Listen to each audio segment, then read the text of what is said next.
Igbo ekene m unu kene nwoke kene nwaanyị nke echi ya zero ọ nwanne unu nwoke Igbo ka ọ chọ onye si n'omenala Igbo adịrị ọma onye si n'omenala Igbo ajọga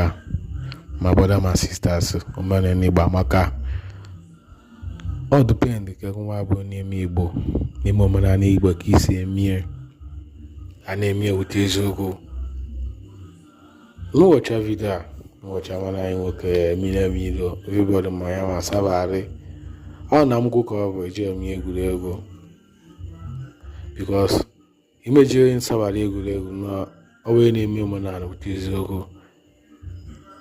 a na-eme omenala Igbo sword test and tested Mpanuku, I dey go salute for you. Omenala Igbo amaka. No, ajụjụ m question na-ajụ ka esi esi